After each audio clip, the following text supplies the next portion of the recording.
તો વિદ્યાર્થી મિત્રો, આજે આપણે શીખવા જઈ રહ્યા છીએ સૂચકાંકનું સ્વાધ્યાય 1.2. સ્વાધ્યાય 1.2 શીખતા પહેલાં એના જે બે સૂત્રો છે એ બે સમજવા અને એના જે નિયમો છે એ યાદ રાખવા જરૂરી છે. જો તમને આ બે સૂત્રો આવડી જાય અને સાથે સાથે આ બે નિયમ પણ આવડી જાય તો સ્વાધ્યાય 1.2ના દાખલા પાક્કા આવડી જશે, ક્યારેય ભૂલાશે નહીં. પરંતુ તેના માટે આ બંને સૂત્ર અને સૂત્રના નિયમો પાક્કા આવડવા જોઈએ. તો એ બંને પાક્કા કરવાની જવાબદારી મારી. તો શરૂ કરીએ. પહેલું સૂત્ર. સ્વાધ્યાય 1.1માં આપણે બે રીતે સૂચકાંક શોધતા શીખ્યા હતા. એક અચલ આધારની રીતે અને બીજું હતું પરંપરિત આધારની રીતે.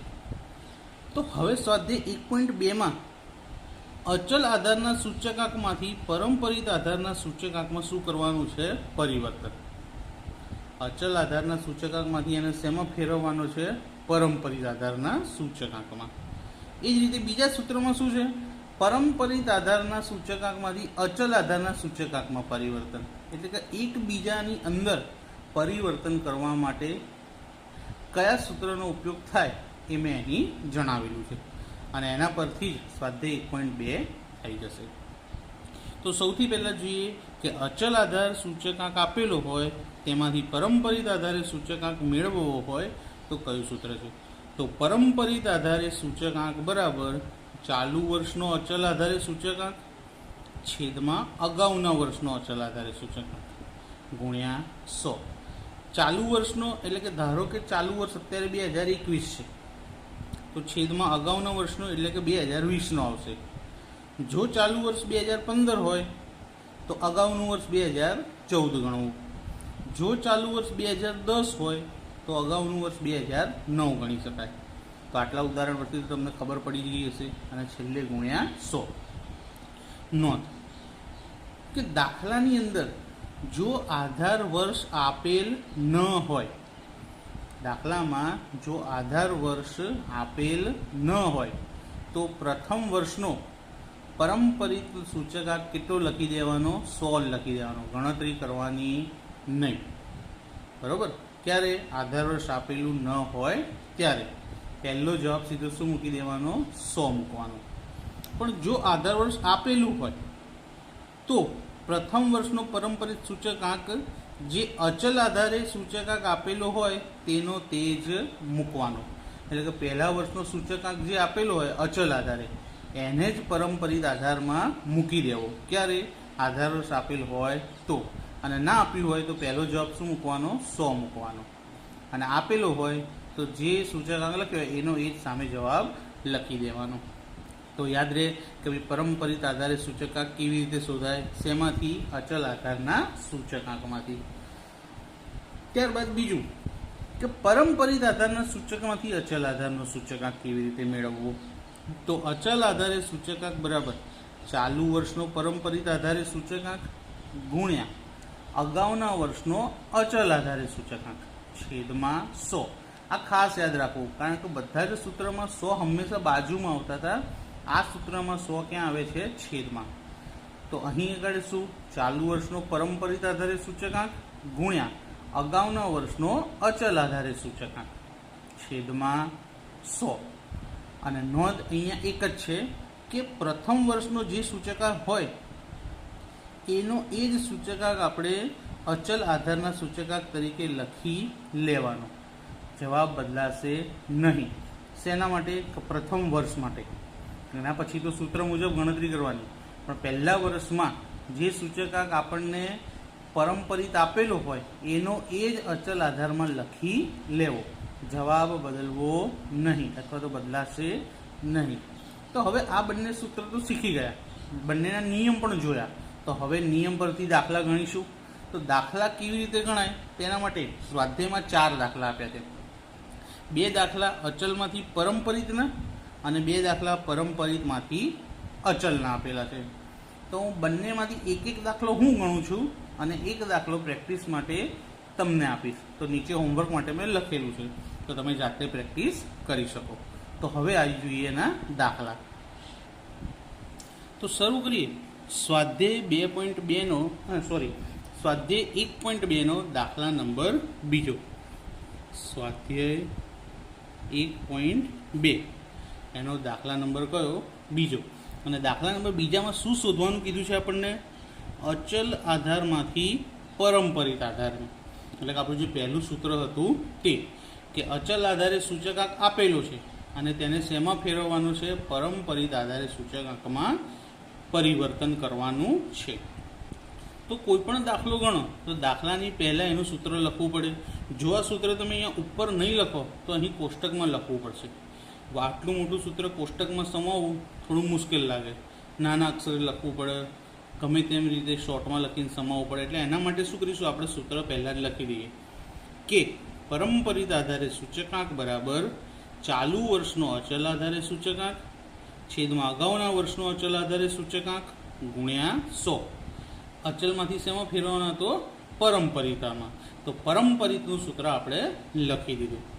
હવે દાખલાની અંદર આપણને એક તો વર્ષ આપેલા છે અને બીજું યંત્ર અને યંત્ર સામગ્રીનો સૂચકાંક કયો આપેલો છે? અચલ આધારે સૂચકાંક આપેલો છે. વર્ષ આપ્યું છે અને અચલ આધારે સૂચકાંક. દાખલાની અંદર સ્વાધ્યાયમાં 1.2ના બીજા દાખલામાં આપણને આધાર વર્ષ તરીકે 2007 અને 8 લેવાનું કીધેલું છે. તો રકમમાં આપણને આધાર વર્ષ 2007 અને 8 આપેલું છે. તો આપણે અહીંયા ઉપર લખી દઈએ. શું લખીશું? કે આધાર વર્ષ બરાબર 2007 અને 8. કારણ કે આધાર વર્ષ આપણે શેના માટે લખીએ છીએ? કે જેથી કરી અને આપણને પેલા બે નિયમનો ઉપયોગ કરતા આવડી જાય. પહેલો નિયમ આપણો શું હતો? કે જો આધાર વર્ષ ન આપ્યું હોય તો જવાબ શું મૂકવાનો? 100. અને જો આધાર વર્ષ આપ્યું હોય તો જે અચલ આધારે આપ્યો હોય એનો એ જ જવાબ પરંપરિતમાં મૂકી દેવો. તો અહીં આધાર વર્ષ આપેલું છે તો નિયમ નંબર 2 કે જે સૂચકાંક આપ્યો હોય પ્રથમ વર્ષનો એનો એ જ પરંપરિતમાં લખી લેવો. તો પ્રથમ વર્ષનો 117.4 આપ્યા છે તો પરંપરિતમાં પણ શું આવશે? 117.4.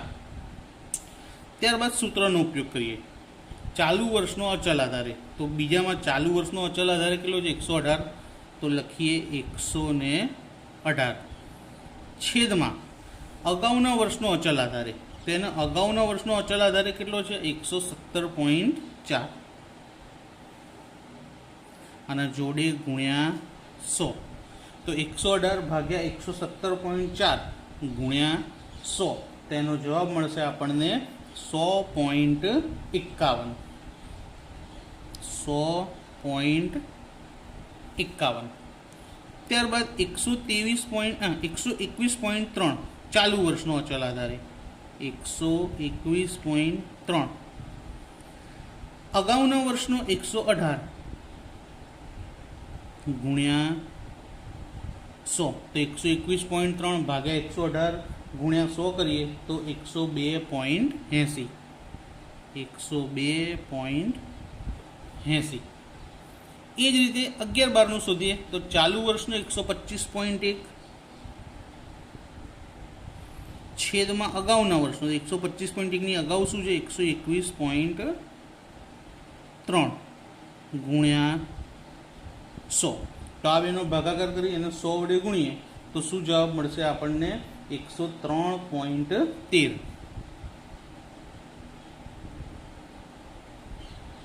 એ જ રીતે ચાલુ વર્ષનો હવે શું આવશે? 128.4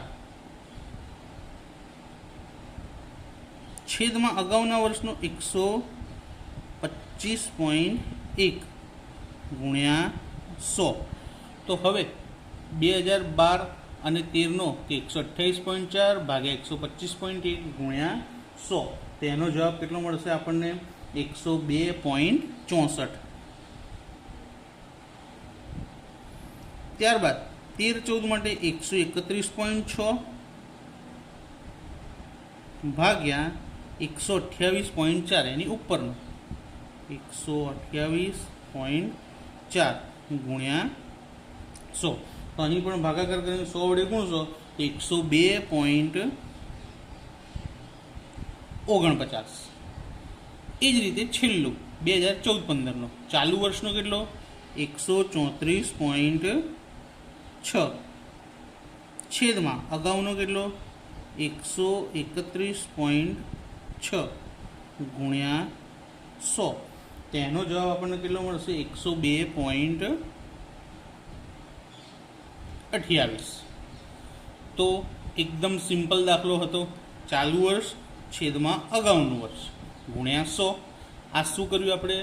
અચલ આધારના સૂચકાંકમાંથી પરંપરિત આધારે સૂચકાંક શોધ્યો. હવે જે આપણે બીજો દાખલો ગણવાનો છે, બીજા દાખલાની અંદર આપણે શું કરીશું કે પરંપરિતમાંથી અચલ શોધવાનો છે. એ પહેલાં આ અચલમાંથી પરંપરિતનો એક દાખલો તો મેં ગણ્યો. હવે એક દાખલો ગણવાથી પૂરેપૂરા દાખલા આવડી ના જાય મિત્રો, તો એના માટે પ્રેક્ટિસ કરવી પડે. અને પ્રેક્ટિસ માટે હું હંમેશા નીચે દાખલા લખું જ છું. તો પ્રેક્ટિસ માટે જુઓ શું કરવાનું છે. આમ તો મેં હોમવર્ક જ લખ્યું છે. તો ઉદાહરણ નંબર 8-9, સ્વાધ્યાય 1.2નો ત્રીજો દાખલો અને છેલ્લું જે સ્વાધ્યાય 1 આપ્યું છે એમાં વિભાગ ડીનો દાખલા નંબર 9. આ ચારે ચાર દાખલા અચલ આધારના સૂચકાંકમાંથી પરંપરિત આધારના સૂચકાંકમાં પરિવર્તનના છે. તો જો તમે આ દાખલો ગણ્યા પછી આ ચાર દાખલા ગણી નાખશો તો તમને અચલ આધારમાંથી પરંપરિત આધારના સૂચકાંકમાં પરિવર્તનના દાખલા પાક્કા આવડી જશે. એ ક્યારેય પછી ભૂલાશે નહીં.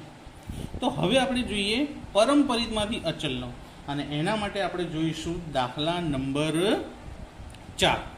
તો રેડી કરી દઈએ પહેલાં દાખલા નંબર 4ની વિગતો. દાખલા નંબર 4ની વિગતમાં પરંપરિતમાંથી અચલ આધારના સૂચકાંકમાં ફેરવવાનો છે. આપણે જે બીજો દાખલો ગણ્યો એ અચલમાંથી પરંપરિત હતો. હવે શું છે? પરંપરિતમાંથી અચલમાં. તો પહેલાં અચલનું સૂત્ર લખવું પડશે. તો અચલ આધારે સૂચકાંક બરાબર ચાલુ વર્ષનો પરંપરિત આધારે સૂચકાંક, જે આપણને અહીં આપેલો છે, ગુણ્યા અગાઉના વર્ષનો અચલ આધારે સૂચકાંક છેદમાં 100. તો મેં તમને કીધું હતું કે આવું એક જ સૂત્ર છે કે જેમાં છેદમાં 100 આવે છે, નહીં તો બધે બાજુમાં જ 100 આવતા છે. તો આ જે સૂચકાંક આપણને આપેલો છે એ કેવો છે? પરંપરિત. કેવો સૂચકાંક છે? પરંપરિત. એને આપણે શેમાં ફેરવવાનું છે? અચલમાં. તો પહેલાં સૂત્ર લખી નાખ્યું. હવે વર્ષ આપે છે 2010થી 2015 સુધી, અને દરેક વર્ષનો વેચાણનો સૂચકાંક આપેલો છે. કેવો? પણ પરંપરિત આધારે સૂચકાંક. એને અચલમાં ફેરવવાનો છે. હવે અહીંયા આગળ આપણને શું શીખવાડવામાં આવ્યું હતું નોંધની અંદર? કે જ્યારે તમને આધાર વર્ષ આપ્યું હોય ના આપ્યું હોય એને કોઈ લેવા દેવા હતું નહીં, પણ પરંપરિતમાંથી જ્યારે અચલમાં ફેરવવાનું હોય ત્યારે પહેલો જવાબ જે આપ્યો હોય તેનો તે જ સામે લખી દેવો. તો પરંપરિતમાંથી જ્યારે અચલમાં ફેરવવાનું હોય તો પહેલો જવાબ શું છે? 110. તો સામે 110 એમને એમ જ લખી નાખવાના, કોઈ ગણતરી કરવી નહીં. કારણ કે ચાલુ વર્ષનો પરંપરિત 110 છે, પણ અગાઉના વર્ષનો અચલ તો આ 2009નો અચલ આધારે કે આની ઉપરની કિંમત આપણને આપેલી નથી, અને ના આપ્યું હોય ને તો 100 ગણાય. પણ અત્યારે આપણે એ ચર્ચા નથી કરવી. શું યાદ રાખીશું? કે પહેલો જે પરંપરિત હોય એનો એ સામે અચલમાં જવાબ મૂકી દેવો. હવે ગણતરી કરીએ. શું હતી? ચાલુ વર્ષનો પરંપરિત આધારે સૂચકાંક. તો 2011નો પરંપરિત સૂચકાંક કેટલો છે? 112. તો લખીએ 112 ગુણ્યા અગાઉના વર્ષનો અચલ આધારે. ચાલુ વર્ષ આપણું કયું હતું? 2011. એની અગાઉનું વર્ષ 2010. તો 2010નો અચલ આધારે સૂચકાંક જુઓ કેટલો છે? 110. ધ્યાનથી જોજો મિત્રો, ભૂલ ના થાય. અહીંયાની ઉપરનો આંકડો નથી લખવાનો, આપણે ક્રોસમાં જે ઉપર હોય એ લખવાનો છે કે અગાઉના વર્ષનો અચલ આધારે સૂચકાંક. અને અચલ આધારનું સૂચકાંકનું ખાનું 3જા નંબરનું છે. તો 2011ની અગાઉનું વર્ષ 2010 અને 2010નો અચલ આધારે સૂચકાંક કેટલો મળ્યો? 110. તો ગુણ્યા 110 અને છેદમાં કેટલા આવશે? 100.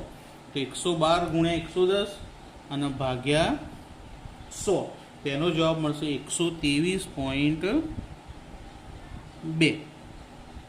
ત્યારબાદ ચાલુ વર્ષનો પરંપરિત કેટલો? 109